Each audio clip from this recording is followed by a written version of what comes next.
A'udhu billah minash shaitanir rajim. Nos amparamos en Dios del maldito Satán. Bismillahirrahmanirrahim. En el nombre de Dios, el compasivo, el misericordioso. Wa sallallahu ala sayyidina wa nabiyyina bil qasim al Mustafa Muhammad. Allahumma salli ala Muhammad wa ala Muhammad. Estamos en la cuarta parte de la clase del profeta Muhammad sallallahu alaihi wa sallam en la Biblia. Hemos empezado con una introducción en la primera clase y en la segunda clase hemos hablado de cómo Dios ha mencionado el nombre Muhammad, nombre Ahmad y nombre Mustafa, nombre Rasulullah en Antiguo Testamento. Hoy vamos a hablar sobre el Nuevo Testamento. Antes de entrar en los evangelios, nosotros ya sabemos que según los cristianos, Santísimo Jesús no trajo un libro sagrado. Si usted pregunta a los cristianos, ¿cuál es el libro sagrado del profeta Jesús? La paz sea con él. Ellos dicen, Jesús no tuvo libros. Entonces, ¿Jesús qué ha traído? Dicen, Jesús trajo evangelio. Entonces, si pregunta qué significa evangelio, ellos dirán, buena nueva, una albricia. Albricia significa una buena nueva. Evangelio. Entonces, ¿dónde está su evangelio? Ellos dicen, su evangelio no estaba escrito. Entonces, ¿dónde estaba cómo era su evangelio? Dicen, era un mensaje. Bueno, ¿este mensaje cuál era? Ellos dirán que Jesús vino a salvar al mundo. ¿Y eso era su evangelio? No, eso era su misión según los cristianos. ¿Cuál era el evangelio de Jesús? La buena nueva que trajo y encargó a los apóstoles llevar este mensaje, esta buena nueva, a todas las naciones y a todos los pueblos. Entonces ellos dirán que el reino del cielo está cerca. Ahora vamos a ver, entonces, evangelio de Jesús, según los cristianos, es que dicen el reino del cielo. ¿Qué significa el reino del cielo? Ellos dicen aparición de nuevo de Jesús, que es decir, la segunda venida de Santísimo Jesús, que va a venir y va a poner la justicia en la tierra. Eso es el reino del cielo. Yo ahora les hago una pregunta. ¿Cuántos siglos ha pasado? Respondan, ¿cuántos siglos de Jesús ha pasado? Más de 20 siglos, ¿sí? Mira, es lógico que una persona ahora va a decir a ti, el reino del cielo está cerca. Y después esa persona se desaparece. Y pasa 2000 años y no viene el reino del cielo. ¿Te parece lógico? Cuando tú vas a dar una buena nueva a una persona, quiere decir que esa buena nueva será para él o para una generación cercana a esa persona. O para una generación que tiene que ver con esa persona. ¿Sí o no? Por ejemplo, si te voy a dar una buena noticia que nunca ni usted, ni tus generaciones, ni generación de tu generación, nunca van a encontrarlo. ¿Eso va a ser lógico? ¿Qué lógica ven en esto? Que solo pasa el tiempo. Y que pasa el tiempo y no pasa nada. Entonces, en Europa, algunos pensadores de ellos han llegado, los filósofos han llegado a este punto. Dicen, Jesús no existía. Hablan de que Jesús es como un mito. Nunca ha existido Jesús. Es como, por ejemplo, los cuentos de hadas. Entonces otros creyentes han venido para justificar, no, Jesús tenía existencia en la historia y lucharon un montón de cosas. Y han llegado a descreer en la Biblia. Y hay que tener en cuenta, debido a tantas preguntas, que si una persona creyente quiere leer la Biblia, encontrará miles de contradicciones. Si quiere reflexionar y poner el intelecto como la balanza para medir, para estudiar la Biblia, llegará a punto de descreer en la Biblia. Y lo que pasó durante medieval, ¿qué pasó? De repente llegó una ola de intelectualidad. ¿Por qué? Porque los libros de los filósofos musulmanes se tradujeron al latino. Y los musulmanes, todo ese tesoro de sabiduría y conocimiento griego, los sabios musulmanes lo tradujeron del idioma griego al árabe. Y después de árabe a idioma latino. Entonces los librepensadores en Europa empezaron a buscar la verdad. Y debido a podemos decir, esa ola de intelectualidad islámica que llegó a Europa, después, más que todo, después de la conquista de Constantinopla, cuando conquistaron los musulmanes de Constantinopla en 1453, entonces muchos de los, podemos decir, grandes filósofos de la iglesia oriental llegaron a la iglesia o llegaron a lugares donde estaban los católicos. En un lado. En otro lado, muchas personas que venían a estudiar en Oriente, cuando volvían, empezaban, por ejemplo, ellos venían a estudiar medicina, astronomía, etc. Pero cuando volvían, estaban afectados por la cultura de Islam. Lo que hoy en día nosotros hablamos de occidentalización, ellos hablaban en aquel entonces de islamización. Y tenían miedo que los jóvenes de ellos vayan a Oriente a estudiar Islam y que vuelvan y traen la cultura. Y eso pasó. Entonces, dentro de la iglesia llegaron a un punto de autocrítica. Y un montón de sacramentos que no tenía base ni referencia en la Biblia, entonces ellos mismos empezaron a autocriticar. Por ejemplo, en medieval llegaron a un punto, estamos hablando de los años, por ejemplo, 1500. Llegaron a un punto que hasta vendían el cielo y perdonaban el infierno y vendían a los más ricos el cielo.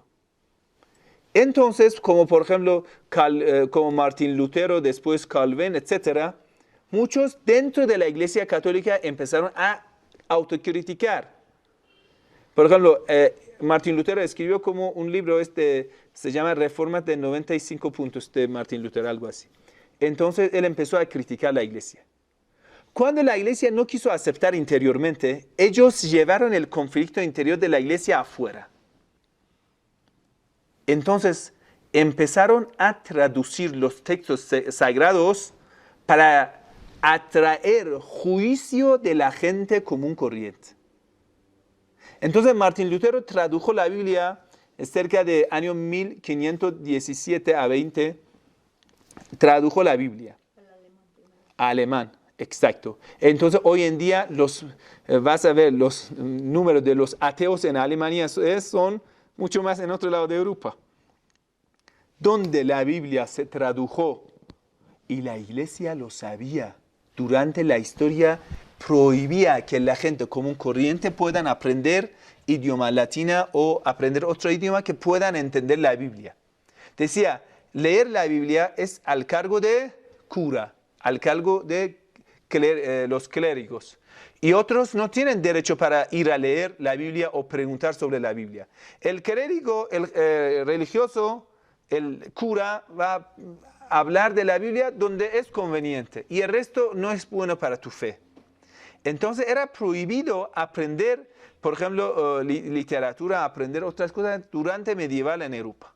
Pero cuando lo tradujeron, mucha gente descreyeron.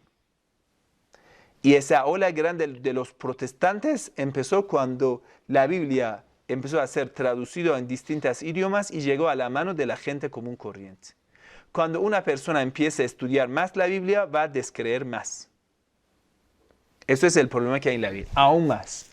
Lo que nosotros hoy en día estamos hablando, que tantas, podemos decir, albricias o buenas nuevas o predicciones al respecto del último profeta que está en la Biblia, eso fue entonces la razón la cual en muchos casos la iglesia siempre pide a los fieles que lean la Biblia de una forma regulada. ¿Qué quiere decir? Usted vaya a ver la Biblia de los protestantes, al fondo dice guía del lector. Te dicen, cada día lea este fragmento, no más. No te van a recomendar leer toda la Biblia, porque ellos mismos saben. Les voy a decir un cuento, lo que me pasó. Yo empecé a leer la Biblia de Génesis. Empezando de Génesis, usted sabe que en Génesis atribuye miles de pecados a los profetas. Uno de esos pecados que el profeta Lot, nos amparamos de Dios de decir esta cosa, pero ellos dicen, cuando el profeta Lot salió y Dios envió el castigo a los Sodoma y Gomorra, entonces por la noche las hijas de Lot le embriagaron y cuando el profeta Lot haya sido borracho, entonces acostó con sus propios hijos, sus propias hijas. Entonces ya Bani Amun y otros que son de los hijos de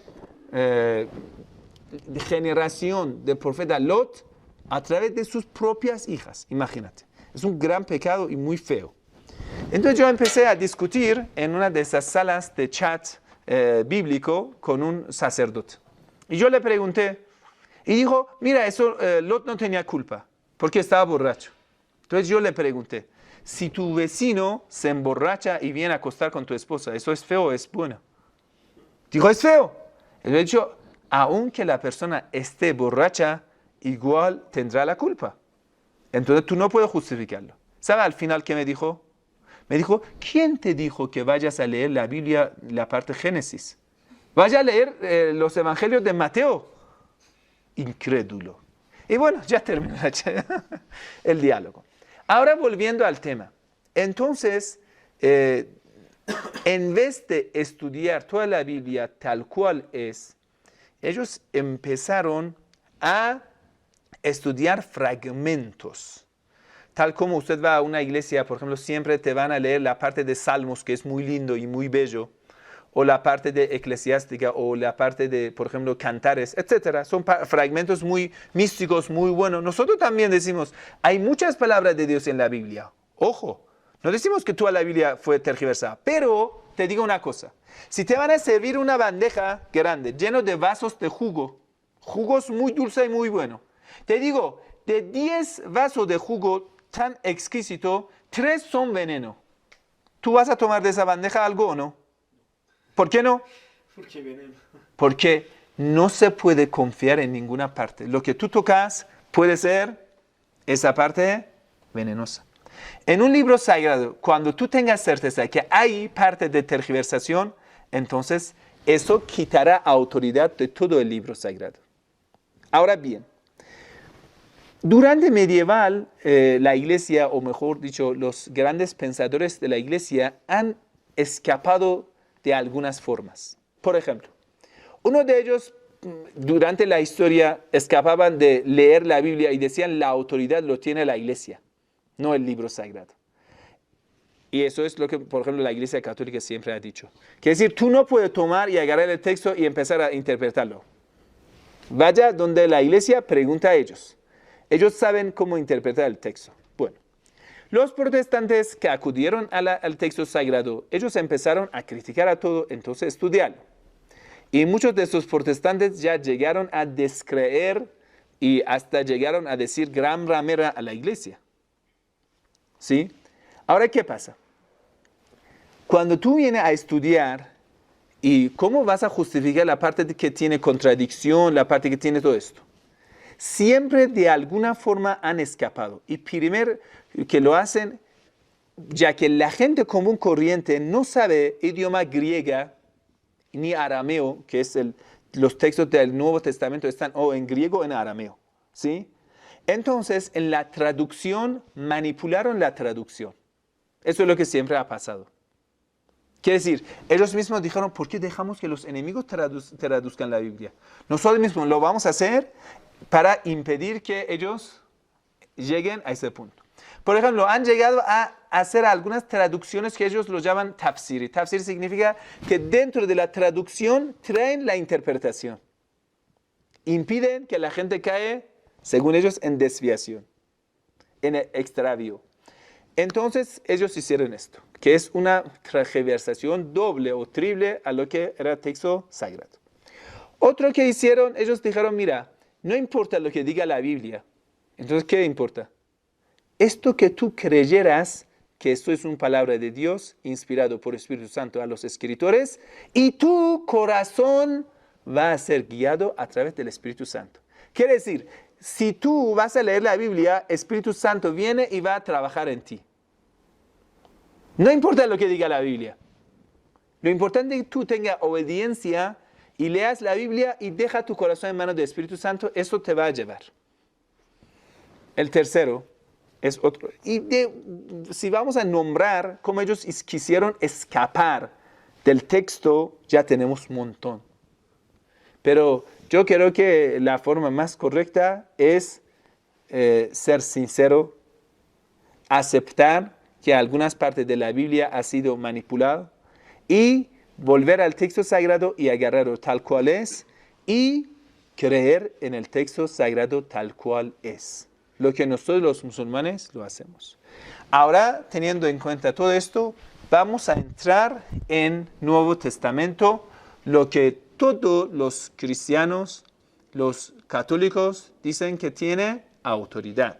Bueno, a partir de ese punto, los judíos no nos acompañan, porque los judíos solo tienen Tanaj, que es Taurat, Nabuim y Ketuvim, que son tres, ellos dividen Antiguo Testamento en tres partes. Lo dicen el libro sagrado hebreo, ¿sí? Que en total creo que es unos 39 libros, no más. Que una parte dicen es Ketuvim, que son escrituras, Nabuim, libros de los profetas, y Taurat. Tú vas a hacer Tanaj. Taurat, Nabuim y Ketuvim, o eso es G, Tanaj. Bueno, ahora vamos a abandonar en esta parte a los hermanos judíos y llegamos al Nuevo Testamento y solamente vamos a referir en la parte que todos los cristianos están de acuerdo, que son ¿cuántos libros? 27 libros, pero también hay otros libros, por ejemplo, hay unos 2, 3 cartas de Pablo, que algunos lo consideran, algunos no, pero en la Biblia de hoy creo que es solamente 13 libros de cartas de Pablo. Ahora vamos a entrar. Primera parte, nosotros tenemos 4 evangelios, como evangelios verídicos, evangelios canónicos. Canónico significa evangelio que ha sido canonizado por la iglesia. Ellos dicen, los primeros padres de la iglesia de Jerusalén, ellos aceptaron 4 evangelios, que era evangelio corriente en Alejandría, Jerusalén, Antioquía y otras ciudades más. De esas 4 ciudades trajeron 4 evangelios. ¿Qué quiere decir? En cada ciudad, cada grupo seguía el evangelio de su propio apóstol. Y otros evangelios no han sido verídicos, no han sido canonizados. Bueno, entre los evangelios, 3 evangelios se llaman evangelios armónicos, porque tienen el mismo ritmo, tienen una armonía entre sí, que es evangelio de San Mateo, y evangelio de Lucas, y evangelio de Marco. Estos 3 evangelios ya son armónicos. Y dicen, dentro de estos 3 evangelios, nunca habla que Jesús ha sido hijo de Dios. El 4º evangelio, que es el evangelio de Juan, que es sospechoso que si pertenece a Juan apóstol o a otro Juan, que como en el año 115, 110 estaba después de Jesús, y que no fue apóstol, sino fue una persona inspirada por enseñanza de Pablo. Entonces, bueno, hay discusiones, que no se sabe este evangelio en qué año ha escrito, pero ellos lo dicen acercamiento aproximadamente entre los años 105 hasta 115 debe haber sido escrito ese libro, ese evangelio. A pesar que hay, lo que hemos dicho, entre los sabios bíblicos hay duda que si eso pertenece al apóstol Juan o no. Lo importante en esta discusión que nosotros vamos a tener con los hermanos cristianos, ellos lo consideran a ese libro como un libro canónico. Y a pesar que en la primera parte de ese libro es que habla de palabra, que es un formato de logos o palabra, que es de gnosis griego, que dice, era palabra en principio y palabra era de Dios y palabra era Dios. Palabra, quiere decir Jesús, era de Dios y palabra era Dios. Entonces, primera parte que habla de alguna forma, podemos decir, indirecta o tal vez directa, habla que Jesús fue Dios o una parte de Dios. Aunque en los 3 primeros evangelios nunca habla que Jesús haya sido hijo de Dios o Dios. Sino hasta en el evangelio Mateo tenemos un fragmento muy interesante. Cuando una persona viene ante Jesús y dice Señor, Jesús se enoja, dice a esa persona, yo no soy Señor, Señor está en el cielo. Señor está en el cielo. Y en algunos fragmentos habla del hijo de Adán, hijo del hombre. Hijo del hombre. A Jesús refiere como hijo del hombre. Bueno, ahora vamos a ver en el evangelio de Juan hay fragmentos que claramente coinciden con caracteres del último profeta. Hasta el nombre del profeta que hemos dicho Hemadá, Ahmad, Hemadá, Paráclito, ha sido mencionado en más de 5 partes del Evangelio de Juan. En el Evangelio de Juan, capítulo 14, versículo 16. Capítulo 14, versículo 26. Capítulo 15, versículo 26. Capítulo 16, versículo 7. Y capítulo 20, versículo 22, habla de esta persona que está por venir. Evangelio Juan 14, capítulo 14, versículo 15. Si me amáis, guardaréis mis mandamientos. Mira, esa palabra es interesante. Jesús tuvo mandamientos. ¿Cuáles son mandamientos de Jesús? Lo que le enseñó Moisés. Lo que enseñó Moisés. Entonces, tú no puedes decir, Jesús en ni una palabra no dice que he venido para abolir la ley. Esto solamente se encuentra en palabras y cartas de San Pablo. Que para nosotros los musulmanes, Pablo no es santo. Porque Pablo es un fariseo y durante su vida encontró a Jesús, lo que la Biblia no lo menciona, y fue enemigo de Jesús y luchó contra Jesús. Y era entre los fariseos más destacados de Jerusalén. Entonces, en todo lo que los fariseos discutían con Jesús, Pablo debería ser un pionero. Tal como él dice, era pionero entre los fariseos. Entonces, al contrario de todo lo que Pablo enseña que la ley ha sido abolida por supuesta crucifixión de Jesús, pero no es así. Mira, Jesús dice, si me améis, guardaréis mis mandamientos. Capítulo 16. Y yo pediré al Padre si vosotros van a guardar los mandamientos. La palabra en evangelio original no es padre, es Abba.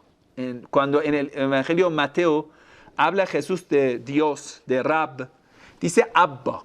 La palabra Abba es una palabra general. Sí, se puede utilizar para padre y también se puede utilizar para Rab. Rab quiere decir la persona que te cría, la persona que te ayuda, la persona que es Rab en el idioma árabe. Entonces, podemos decir, es una tergiversación clara decir cuando Jesús habla de la palabra Abba, primero que la palabra de Jesús no era griego. Si los evangelios han mencionado algo del profeta Jesús, lo han traducido el idioma arameo al idioma, el idioma griego. Y en la palabra arameo, tal como el evangelio Mateo, era en principio mucha parte del evangelio Mateo era arameo, donde Jesús habla de Dios, dice Abba.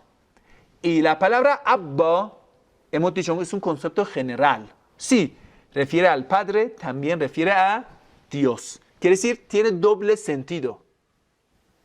Y es una gran manipulación poner Padre en lugar de palabra Abba. Como tú digas Rab, y Rab tiene dos significados en idioma árabe. Dios, patrón. ¿Sí?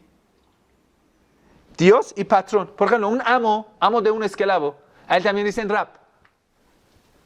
Por ejemplo, yo soy Ana Rabbul Ibil. Yo soy el dueño de los camellos. Ana Rabbul Ibil. No es que yo soy Dios de los camellos. No, Rab. Entonces, es de doble sentido esa palabra.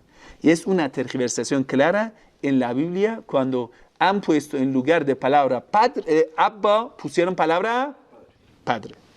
Bueno, y yo pediré al Abba, a Dios, y os dará otro paráclito. ¿Qué es paráclito? Haimadah, Ahmad, alabado. No hay que traducirlo, la palabra era Ahmad, y lo tradujeron. Mira, otro paráclito. Mira esa palabra, por favor, quiero que fíjense bien. Aquí Jesús dice, si ustedes sean obedientes a la ley, eso muestra que Jesús ha tenido la ley. Dice, va a enviar otro paráclito.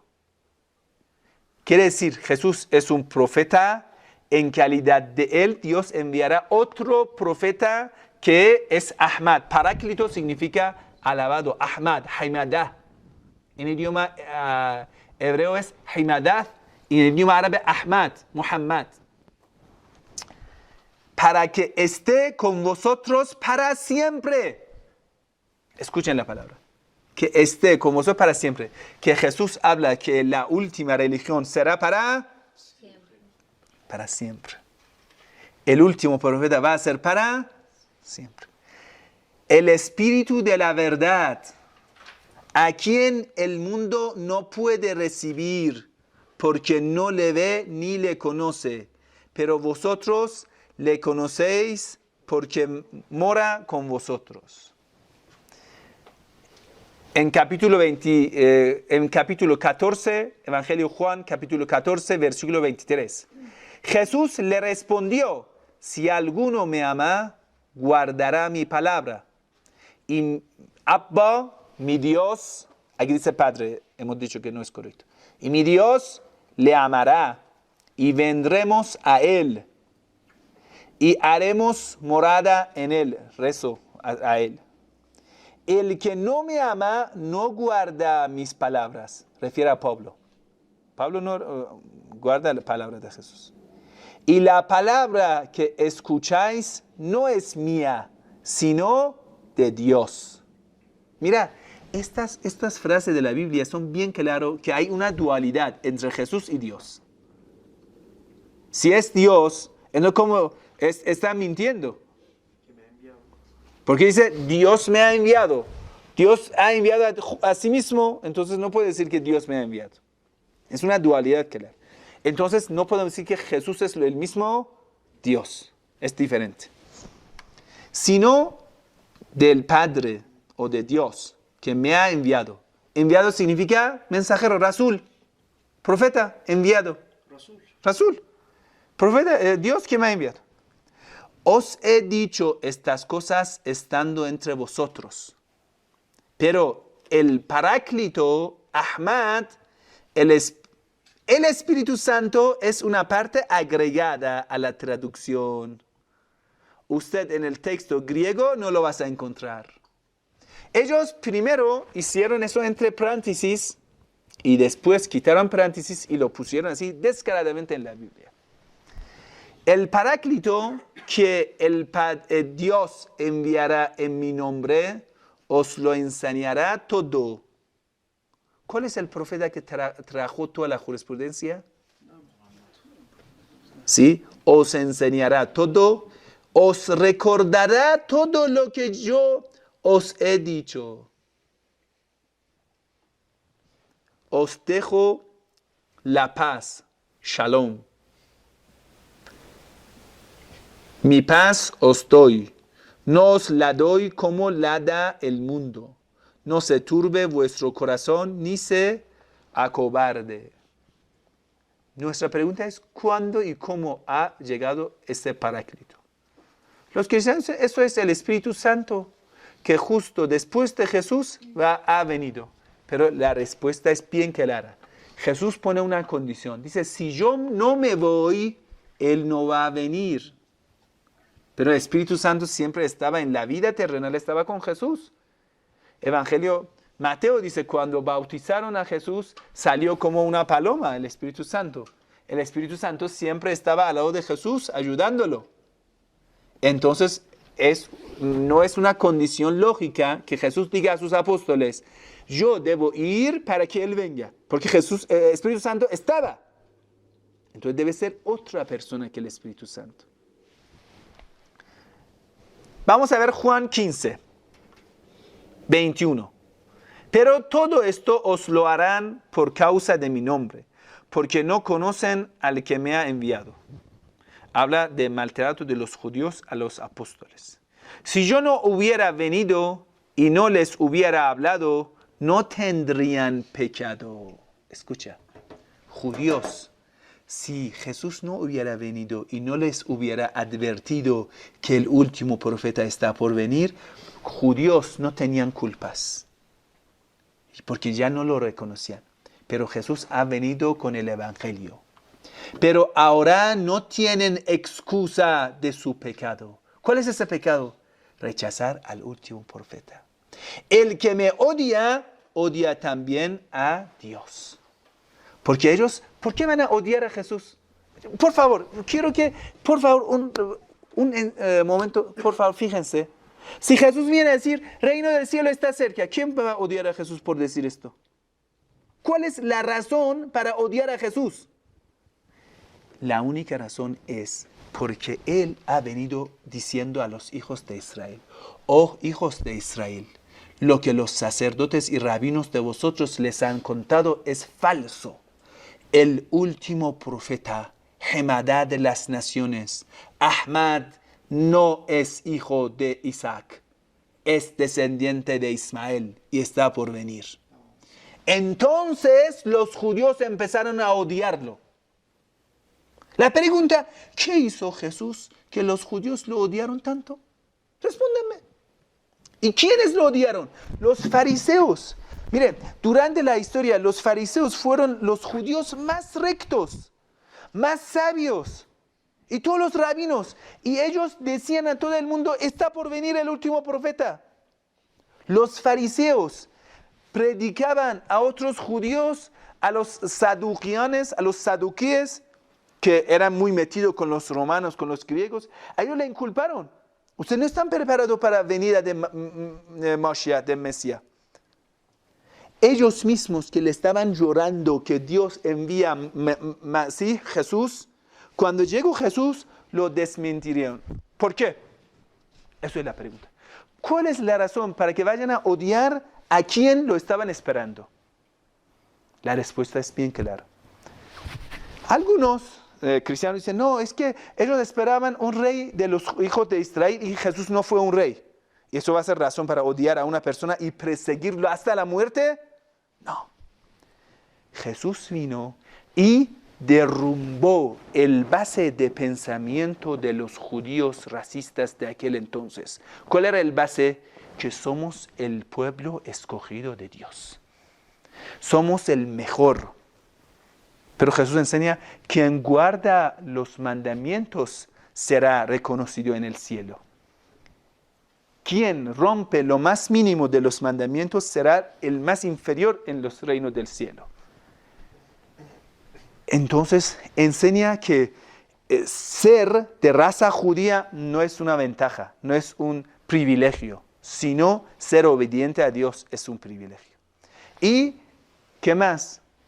Derrumbó el base de enseñanza de los judíos, que no son los hijos de Dios, los hijos escogidos de Dios, nada de eso. Le quitó todo esto y le enseñó a ellos que el último profeta está por venir, no es de vosotros, es de los hijos de Ismael. Eso fue la razón que todos los judíos empezaron a perseguir a Jesús y a los apóstoles y lo empezaron a matar a todos ellos.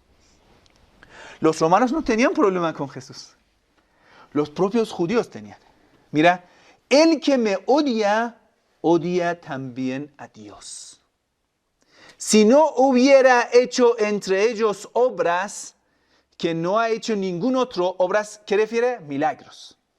Si yo no hubiera traído milagros para los hijos de Israel, no tendrían pecado.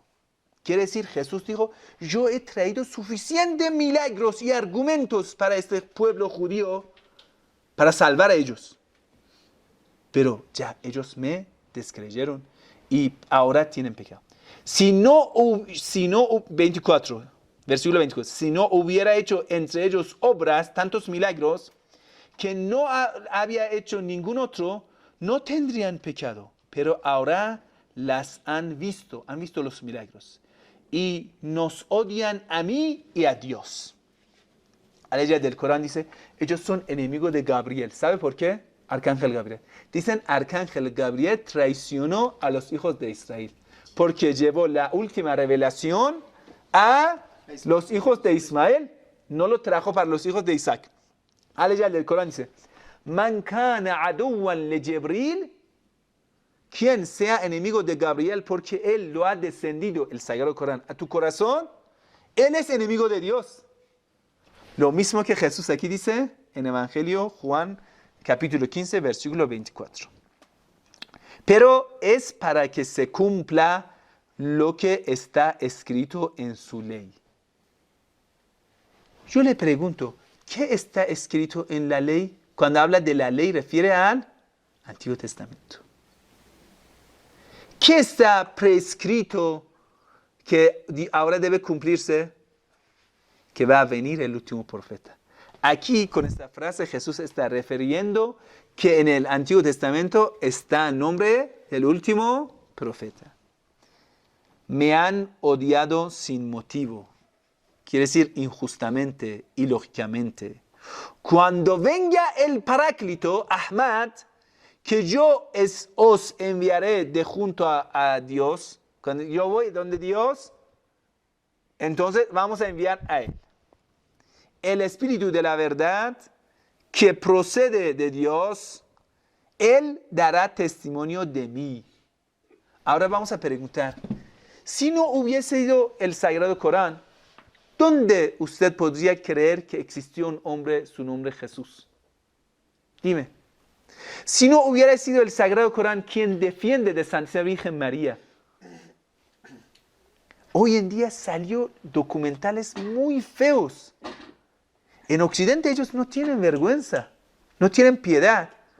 Salió un documento que habla de Judá y Nastajiru billah, Na'udhu billah, nos amparamos en Dios de decir estas cosas. Y muestra, dice, supuestamente Jesús, que no se casó, tenía una tendencia sexual diferente y tenía intimidad con Judá. Eso salió en National Geographic. Un documental, no sé, secreto de Jesús, cosas así. Tan feo. Y en otra parte dice, supuestamente Jesús ha tenido algo que ver con María Magdalena. Y de ella ha tenido una generación. Y un montón de otras estupidez que en el nombre de la ciencia están atribuyendo tantas calumnias de los judíos contra Santísimo Jesús y su Santa Madre. Pero gracias al Sagrado Corán que defiende de santidad de Santísima Virgen María. ¿Quién podría creer hoy en día en la Biblia, teniendo tantas cosas así de manipulación? Pero el Sagrado Corán, un libro intacto, un milagro que 14 siglos Dios lo ha protegido, viene a defender a Santísima Virgen María. Dice, Él, porque estáis, aquí dice, Él, quiere decir el último profeta, Ahmad, dará testimonio de mí.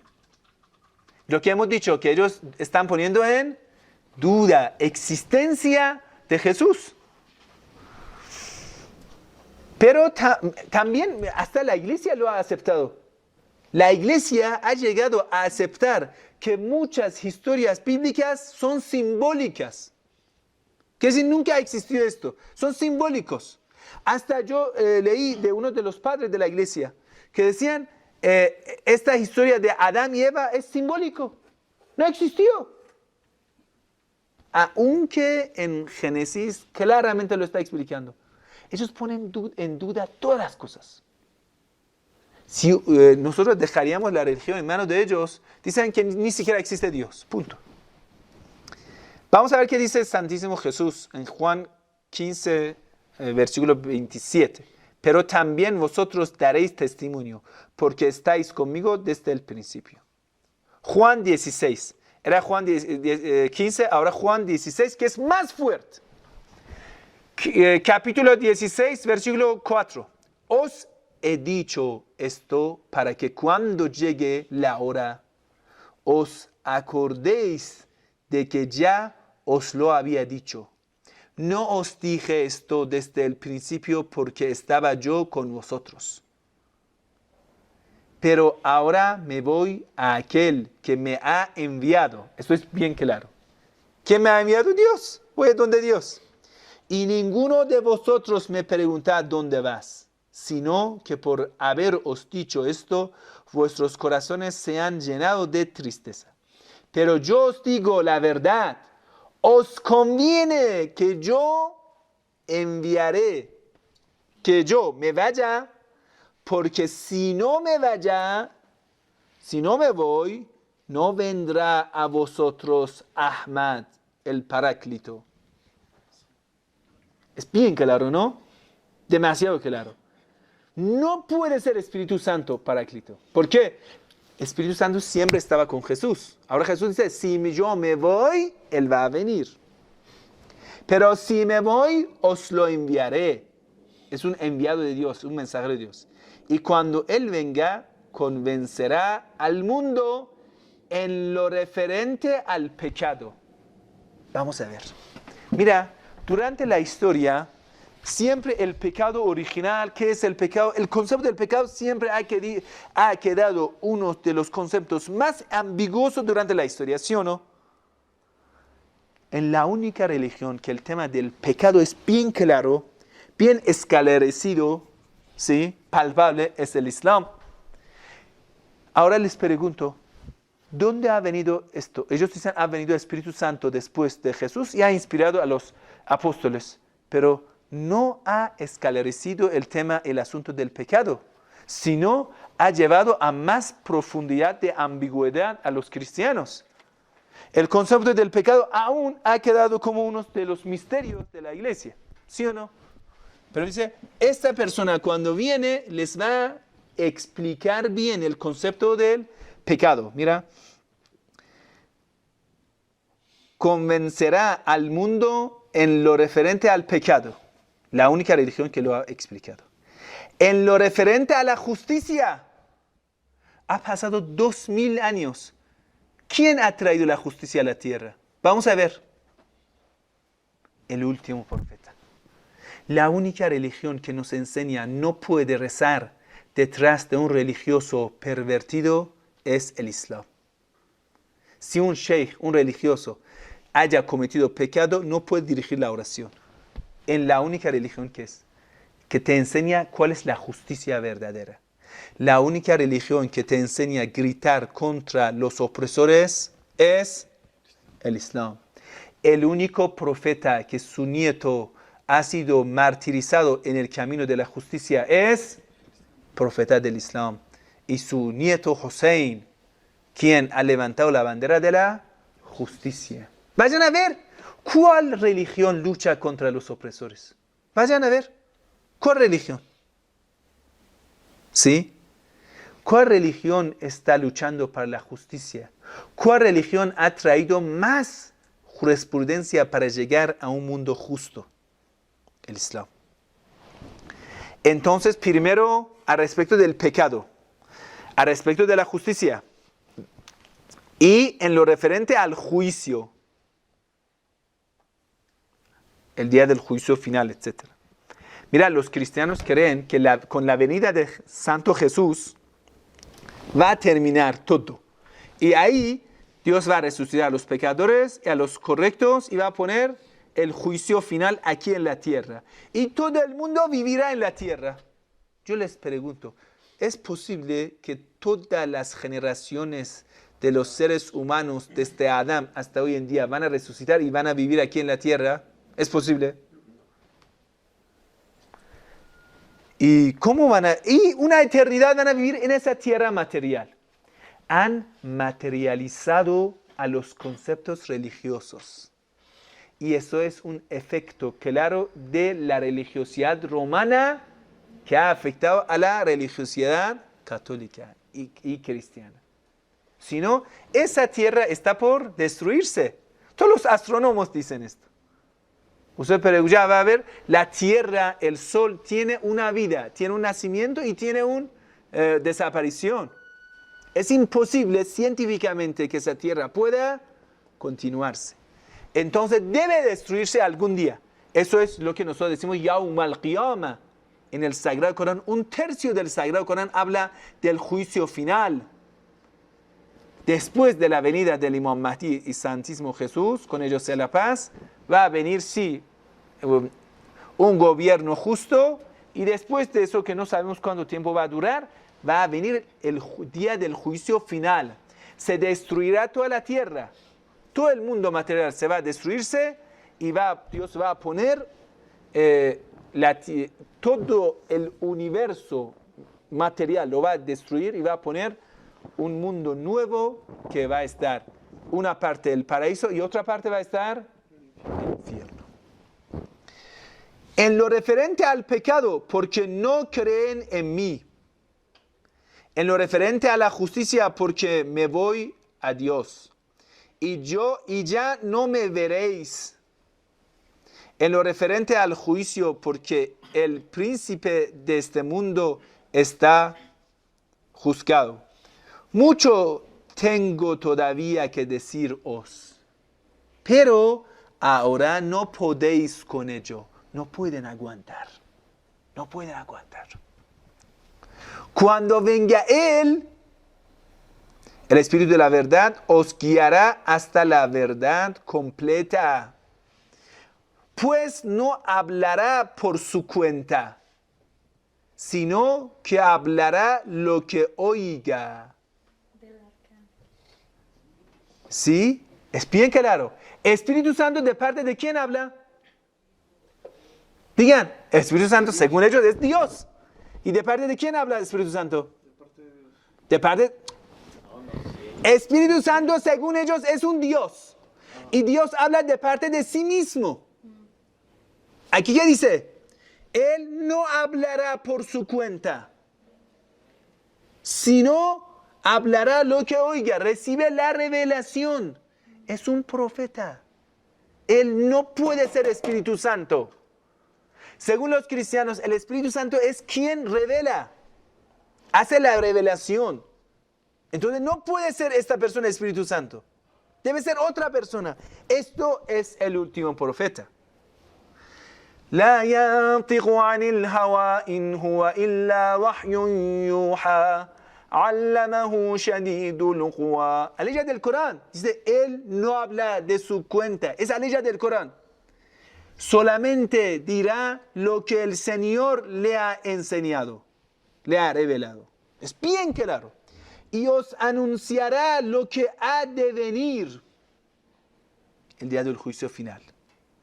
Él me dará gloria, levantará mi nombre, porque recibirá de lo mío, recibirá todas las enseñanzas de los profetas anteriores. Y os lo anunciará a vosotros. Todo lo que tiene Dios es mío, porque eso he dicho. Recibirá de lo mío y os lo anunciará a vosotros. Dentro de poco ya no me veréis y dentro de otro poco me volveréis a ver. Al leer del Corán, ¿qué dice?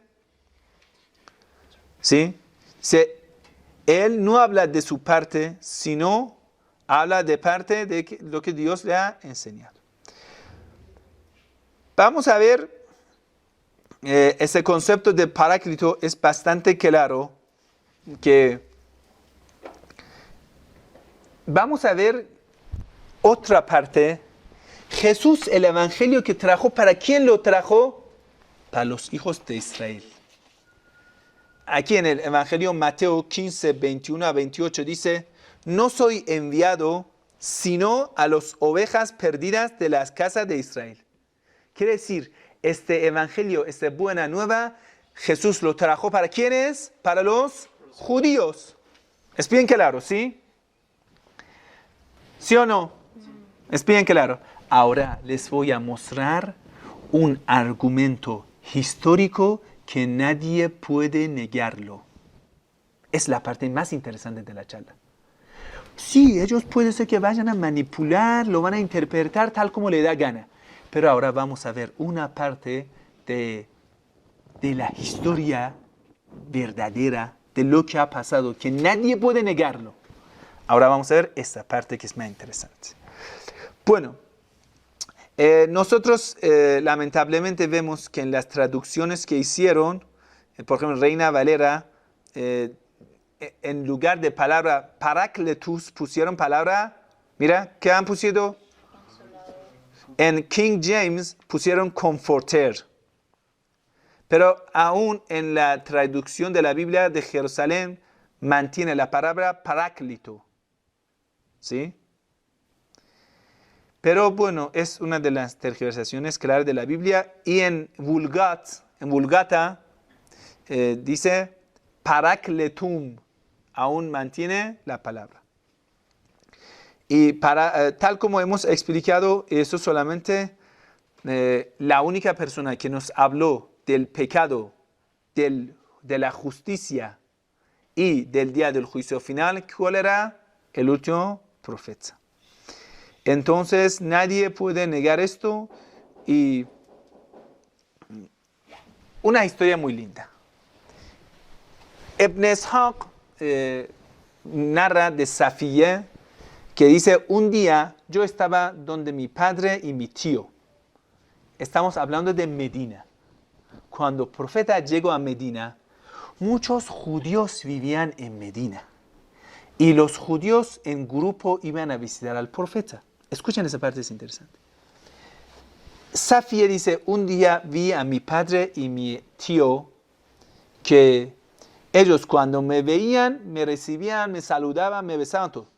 Pero un día ellos llegaron a la casa, era justo cuando el profeta había llegado a Medina. Ellos volvieron a casa muy angustiados y ni siquiera me saludaron. Entonces, yo les pregunté, ¿qué le ha pasado? Escuché que mi tío contaba a mi padre. ¿Acaso quiere decir el profeta Muhammad sallallahu alaihi wa sallam, cuando llegó a Medina, él es el mismo profeta predicto en Taurat y Evangelio? Mi padre dijo, por supuesto. Y mi tío dijo a mi padre, ¿acaso tú lo afirmas y tienes certeza? Mi padre dijo, sí, es cierto, yo creo en él. Porque durante la historia, como 5 siglos antes de la venida del profeta, los judíos habían llegado a la ciudad de Medina esperando al último profeta. Porque ellos dentro de sus textos sagrados sabían que él está por venir. Entonces, el padre de Safiya dice, y dijo a mi tío, ¿tú de qué dices? El tío era incrédulo y dijo, yo hasta cuando esté vivo voy a ser enemigo de él. Vamos a ver siguiente historia, que Israel ben Shalom, uno de los grandes sabios de Medina, ciudad del profeta, era uno de los sabios rabinos más reconocidos de los judíos de Medina.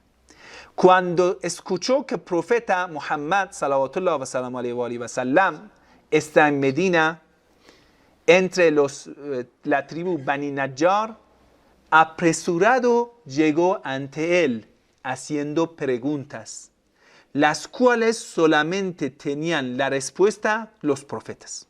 Tenían estas respuestas. Preguntó todas sus preguntas. ¿Quién? El gran rabino de Medina, Israel ben Shalom. Entonces, el profeta le dio todas las respuestas. el gran rabino dijo, Ashhadu an la ilaha illallah wa ashhadu annaka Muhammad Rasulullah. Doy testimonio que tú eres Muhammad, el mensajero de Dios. Entonces, el rabino Israel ben Shalom, que cambió su nombre después, Abdullah ibn Salam en árabe, él dijo, profeta, si ahora yo voy donde los judíos diciendo que yo he aceptado el Islam, ellos me van a rechazar. Deja cuando ellos, los grandes cabezas de los judíos, llegan ante usted, primero pregunta a ellos, ¿cómo es Israel ben Shalom? ¿Cómo es? Pregunta sobre mí. Que ellos den testimonio de mi veracidad. Bueno, entonces los judíos llegaron ante el profeta. No sabían que su rabino ha sido convertido al Islam. Y vieron que el rabino está sentado ahí.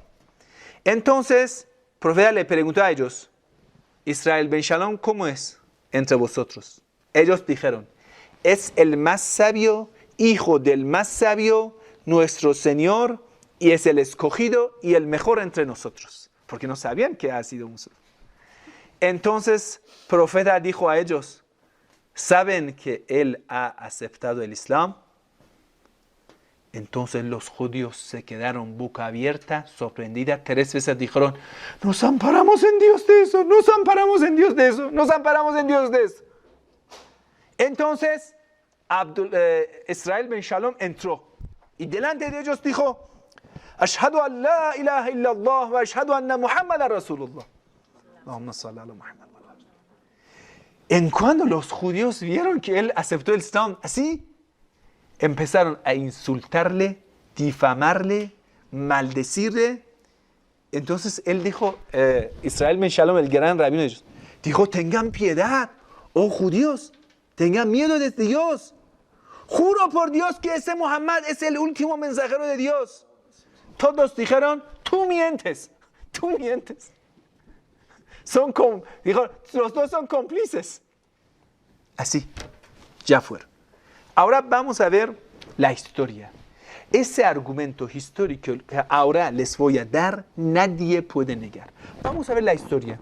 En el año 70 después de Cristo, los judíos, que entre ellos eran los que eran famosos como los celosos, los Gayurim, que entre los fariseos eran más sabios, pero los Gayurim eran los que sacaban espada luchando contra los romanos. Entonces los romanos enviaron un gran ejército que el año 70 después de Cristo destruyeron ciudad de Jerusalén y el templo. ¿Listo? Entonces expandieron a los judíos en todo lado de Medio Oriente de aquel entonces. Los judíos escaparon. Y muchos de los judíos fueron masacrados. ¿Sí? Una escena de destrucción del templo. Ya. Ahora yo quiero hacerle una pregunta. Si usted, siendo un judío, quiere escapar de Jerusalén y nunca más Jerusalén fue reconstruido. En el año 130 después de Cristo hicieron un intento y tomaron la ciudad unos 2, 3 años. Y otra vez fueron exterminados para siempre de esa ciudad. A partir de ese día ya no existe tribu judía, no existe. Porque fueron y se casaron y ya la raza se perdió. Porque los judíos se casaron con otras razas.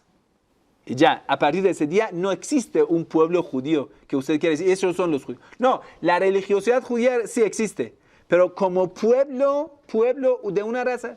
Y la razón es que hoy en día nosotros tenemos más de 40 razas diferentes que todos se llaman judíos. Judíos negros, judíos chinos, judíos indios, judíos belangos, judíos sefaradíes, etc.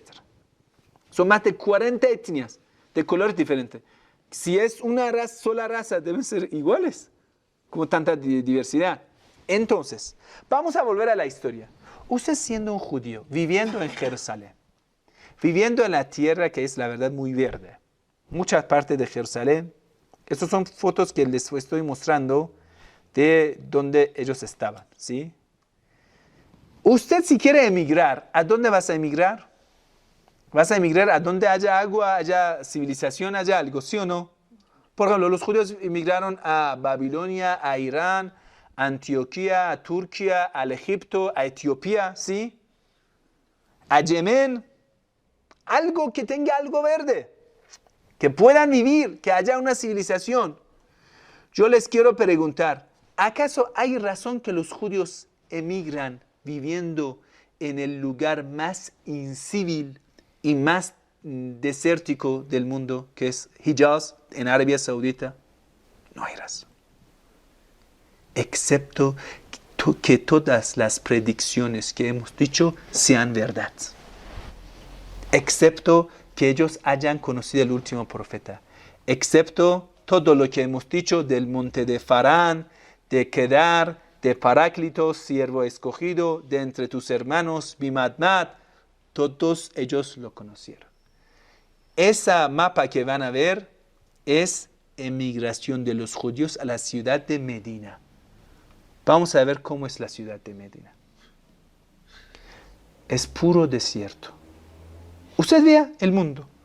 Sí, fueron a India, tienen razón. Fueron a Etiopía, a no sé, cerca del mar Hazar, etc. Pero no hay razón cuando una persona es, por ejemplo, refugiado de una guerra, ¿a dónde va a vivir? A un lugar mejor, no a un lugar peor, donde están los árabes, en aquel entonces los árabes incrédulos, idolatras, asesinos, maltratadores, inciviles. ¿Usted va a dónde refugiarse? ¿Dónde un pueblo salvaje? El Islam salvó al pueblo árabe. Antes de ellos no, eran lo más inciviles posibles. Los beduinos enterraban a sus propias hijas. La comida de ellos era la lagartija. El Islam salvó. Eso es el milagro del Islam, que hizo de un pueblo incivil, salvaje, beduino, a ellos le hizo un pueblo civil, civilizado, inteligente, culto, espiritual. Eso es el milagro del Islam que hizo con los árabes. Y ustedes ven, hoy en día, los más fanáticos también son de los árabes. Vamos a ver qué tiene este desierto. Puro desierto en península arábica. El único lugar donde está, y ellos lo tenían previsto en sus libros sagrados, que esta ciudad, Medina, va a ser en el fin del tiempo, ciudad del último enviado de Dios, el mensajero de Dios. Y ahora yo les hago una pregunta muy seria. ¿Profeta en qué ciudad nació? Respondan. Meca. Ciudad de Meca. Cuando profeta en ciudad de Meca no estaban los judíos. Quiere decir, mentalidad de la gente no estaba preparado para recibir a un profeta. Cuando llegó el profeta y empezó a hablar de su misión, que es un profeta, fue rechazado por su propia familia. Abu Lahab era tío del profeta. ¿Sí? Abu Jahl. Familiares cercanos del profeta lo rechazaron. En su propia ciudad fue perseguido, fue torturado, todos los seguidores de él fueron maltratados. El profeta hizo 3 años de gran misión en ciudad de Meca. ¿Cuántos creyentes tenía en la ciudad de Meca? Muy poca, ¿sí o no? Mi pregunta es, ¿cómo es que el profeta nunca había llegado a ciudad de Medina? Antes que el profeta llegue a Medina, ellos eran musulmanes. Respóndeme, ¿por qué ellos fueron musulmanes? ¿Eran los judíos? Escucha, hay que preguntar esto. ¿Cuál es la diferencia entre Meca y Medina? ¿Por qué 2 ciudades en Hijaz, en Arabia Saudita, una ciudad que es ciudad natal del profeta lo va a rechazar, y una ciudad que no tiene nada que ver con profeta? Ojo, en aquel entonces ellos tenían un racismo tribal fuerte. Quiere decir, ¿quién era de ellos? Lo apoyaban. Pero ya que enseñanza del profeta era monoteísmo, contra idolatría, propia familia del profeta lo rechazaron. Pero él nunca llegando a ciudad de Medina, antes que él llegue, la ciudad de Medina eran musulmanes esperando la venida de él. Mi pregunta es, ¿cuál es la razón? La respuesta es bien clara. Gran profeta de Dios, Jesús, cumplió con su gran misión. Él había dado la nueva buena a los judíos. Los judíos lo reconocieron, lo sabían, todos lo sabían, que el último profeta entrará va a venir en Farán, en Qidar, va a venir. Entonces emigraron 4 siglos antes, esperando el último Salvador, el último enviado de Dios. Y siempre lo predicaban a todo el mundo. Cuando los árabes, Aus o Khazraj, los tribus árabes de Medina, molestaban a los judíos, siempre ellos decían, es la ley del Corán, decían, va a venir el profeta y nos va a apoyar contra vosotros. Pero cuando vino ese último profeta, lo desmintieron. Porque vieron que no esté los hijos de Israel y no esté ellos. Pero ya lo sabían. Entonces ellos prepararon el terreno para la venida del último profeta. Los árabes de Medina, durante siglos, mentalidad de ellos estaba preparándose para la venida del último profeta, gracias a propaganda de los judíos. Y cuando llegó el profeta, sí, ellos lo desmintieron al profeta. Tal como los fariseos, 6 siglos antes, estaban preparando la venida del profeta Jesús. A todo el mundo decían que Jesús está por venir. Y lo decían la verdad. Pero cuando llegó Jesús, porque no decía intereses de ellos, no apoyaba intereses de los fariseos, lo rechazaron. Lo mismo pasó en Medina. Los judíos 5 siglos antes, 6 siglos antes, cuando emigraron a la ciudad de Medina, prepararon el terreno para la venida del último profeta. Y todo el mundo, escuchando propaganda de los judíos, mentalmente estaba preparado para recibir ese profeta. En cuando todo el mundo escucharon que el último profeta ha venido en Meca, bienvenido a la ciudad. Y antes que el profeta llegue, ellos abrazaron el Islam. Lo interesante, lo mismo de hoy. ¿Quién está haciendo más películas sobre el fin del tiempo? Los judíos en Hollywood. ¿Quién sabía del fin del mundo? De la venida del último Salvador. De un superhumano. Son películas de Hollywood. Los judíos están haciendo lo mismo por tercera vez. Preparar mentalidad de los pueblos del mundo para la venida del último Salvador, Imam Mahdi. Y esas propagandas lo están haciendo y nuestras narraciones nos dicen, cuando el Imam Mahdi y el profeta Jesús van a venir, de nuevo, estos judíos que durante la historia estaban preparando el mundo para, Armagedón, para la venida final, etc., ellos mismos van a ser los enemigos número 1 del último Salvador. Y bueno, esto es lo que es la historia que para todos nosotros, inshallah, es importante y esperamos, anhelamos y pedimos a Dios que cuando venga Imam Mahdi, aunque la palabra de él no coincide con nuestros intereses personales, seamos compañeros fieles del Imam Mahdi. Lo voy a terminar con una narración del Imam Reza alayhi salam. Un compañero del Imam Reza le dijo a Imam Reza, ojalá venga Faraj de vosotros, apertura para vosotros, quiere decir que termina todo esto, que venga el último Salvador. Imam Reza a él, ese compañero chiita, le dijo, mira, eso no es tan fácil tal como tú lo piensas. No pienses que cuando ya venga el Imam Mahdi ya todo va a ser fácil para tú como creyente. No. Tú vas a tener una responsabilidad total al respecto de todo el mundo. Calamidades, dificultades, guerras, un montón de misiones que tú debes cumplir. Y no vas a tener una vida fácil. Y eso es que si un creyente ahora va a vivir así tranquilamente, relajadamente, no va a estar preparándose para la venida del Imam Mahdi. En cuando el Imam Mahdi viene, la presa que va a tener le impedirá que sea compañero del Imam Mahdi. Porque según las narraciones, cuando viene el Imam Mahdi, no va a conquistar el mundo por los milagros. Lo va a conquistar por los hombres creyentes que tiene. A través de una fuerza grande. A través de una difusión grande va a ser conquistado el mundo. ¿Sí? No es a través de la guerra, usted piensa que es, por ejemplo, no. Son buenos soldados que Imam Mahdi va a tener, que son inteligentes, sabios, que van a difundir la palabra del imam. Y la forma de difusión del imam va a ser una forma lógica, fuerte, sabiduría y con la fuerza. Inshallah pedimos de Dios que nosotros no seamos como estos judíos que esperaron al profeta Jesús, lo rechazaron, esperaron al profeta Muhammad sallallahu alaihi wasallam, lo rechazaron y hoy en día están propagando para la venida del último profeta, el último, según ellos, profeta, y ellos dicen Mashiach, nosotros decimos es el último Imam Mahdi, inshallah, pero tal como sabemos, ellos por el fanatismo que tienen, por el racismo que tienen, porque son adictos de vicios y pecados, de usura, ¿sí? De un montón de pecados. Una persona solamente va a ser, podemos decir, compañero del Imam Mahdi, si antes de la venida del Imam haya purificado a sí mismo. Inshallah, que pedimos a Dios que nos da fuerza, que nos podamos purificarnos, y estamos acercando a Muharram y los días de llorar para Imam Hussein, que es una forma buena para purificarnos. Wassalamu alaikum wa rahmatullahi wa barakatuh.